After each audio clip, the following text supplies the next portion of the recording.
Hey, what's up guys?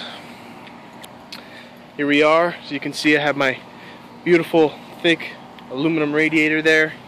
We're here in the front of the car today. The back is still up. I haven't put it down yet and tightened everything up. I don't have my jack here, so we have to wait. At least that's my excuse. As you can see, here's the front. Obviously this is where the radiator goes. Hopefully it'll fit. I didn't mock it up. The shit's already getting all rusty, so I really need to get cracking and finish this damn car. It is a beautiful day here in Miami. I also got the transmission dipstick. It's not in here yet, but it'll probably be in this vicinity. I really don't know where the hole is on this transmission because I didn't look, but I got a nice stainless steel load car knockoff. Aluminum bullshit, so bullshit dipstick for the transmission, so we'll get to that. I also got the transmission cooler, which we may get to today, we may not, I don't know, but I'll check right back in when we get some stuff done with the radiator. Alright guys, obviously the radiator's in, it's easy, just held down by two factory brackets, but we may have a problem. I do not know how close this is to the turbo, so there may be some interference. I may need to do something, I have no clue. I don't feel like taking out the turbo right now to check, but there it is. This is the normal Chevy style, you know, with the inlet outlet. I don't know which one's which, but you know, you connect it to wherever it goes. This one goes down there, this one comes over here, all the way over here.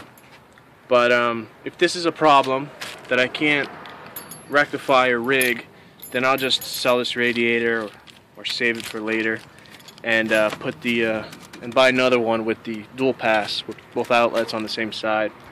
But that's that. Let's see if we get the dipstick in so we can at least do something else today. Check back. Here we have the dipstick. I'll show it to you guys real quick. Bought it on eBay. If you want me, just ask me. I'll put the link in the description. Pretty simple.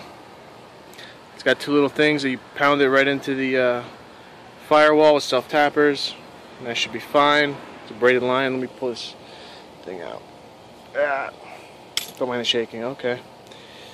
It's got a little O-ring thing.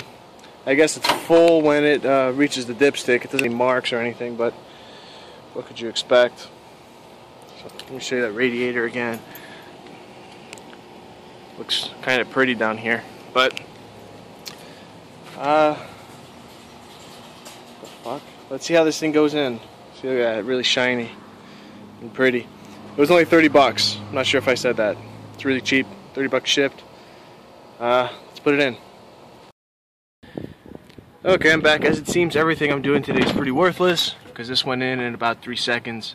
I didn't screw it in because I'm not sure where it's going to be until I have the intake manifold and other bullshit. But basically it's just going to go like this, anywhere I please.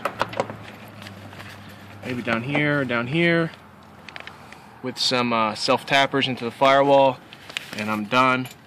Once I get the intake manifold, I'm going to start running the fuel lines. What else do we have to do? We have to do the harness. Got to cut a big hole here in the firewall for the harness.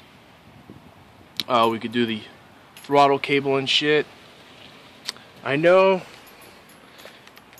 that this guy has to be tweaked a little bit for the LS1 intake. We'll do that when the time comes. What else can we do?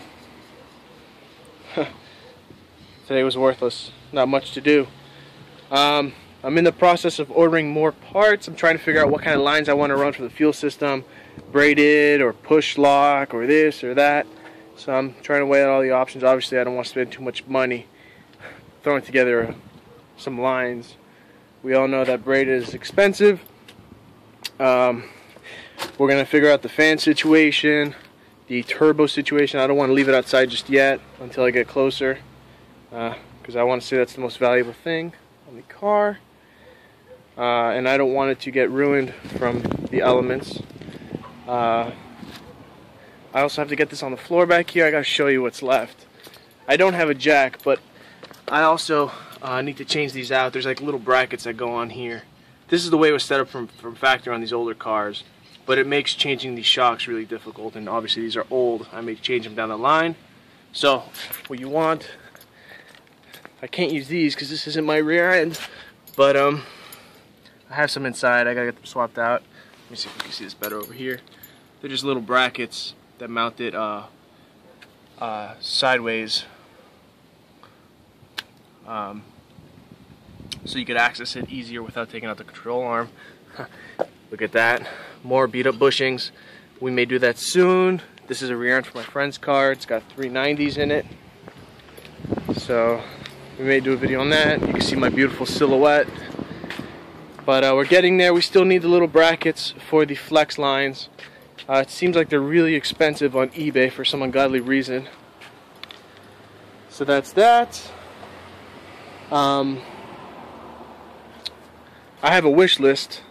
It's going to be in the description on my Amazon. If you guys have too much money or want to buy me stuff or whatever, go ahead. But you can also keep track and see what's left for my build. Try to keep that list updated so you guys can see how much is really left with this. There's not much at all. Just wiring, fuel system. Well, not the fuel system. I have a tank and a pump. But the fuel lines, the harness, which I already have, I just got to install it. I just need the final little things, and then, you know, I'm going to have to work on the sensors. There's a sensor over here that's busted up. So, those little miscellaneous things. But aside from that, that's all that's left.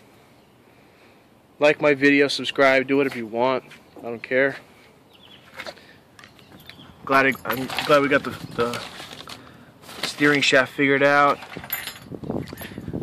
One problem that maybe you guys have noticed is my alignment. See, this guy ain't bad, but this guy's way in. And the alignment was fine when I took apart the car, but it's these control arms I put in down there. You can see the tubular control arms. I think they're from an SN95, you know, 94 to 98, so they're wider, and that messed up my alignment. I may switch those out. I don't know what I'm going to do with them yet, so, you know, my wheels are further out than they should be, but if I could make it work, I'll just leave them in there. You know, a wider stance is always better, but hopefully we don't have fender issues. But aside from that, that's all we're doing for now. Let me show you underneath. This is some grommet I pulled out of the transmission. I'm assuming it was from the factory dipstick, but there you can see the new dipstick going in there. Looks very nice, actually. So you can see my JW bell, my beautiful converter. We already got the starter in here. Here's the pan. There's the control arms that I was talking about. Coilovers. The bracket that I mentioned was for this guy up here. This is gonna be a long video, but basically it attaches this to the frame rail, to the body. I think it goes over here. So when you're turning, it doesn't pull this little guy everywhere. But I gotta find that, get that figured out, and as always, we'll go from there. Let me see what else is going on. Dirty. So all the shit is tightened. Got a vacuum modulator. I don't know if it works or not, or if it's just there to plug a hole. I have no clue. We got to fill up the tranny. It seems like a lot of stuff, but it's really not. All gets done pretty quickly. I may or may not have to buy new rotors, or I'll have to get them turned, or whatever. But that's where we're standing right now. Like I said before, we're going to end it now. Got some transmission fluid on my fender, but who cares? There she is. And hopefully we get some more work done soon. Gotta take advantage of the nice weather while it's here.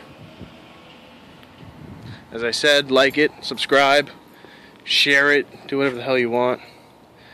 Catch you guys later.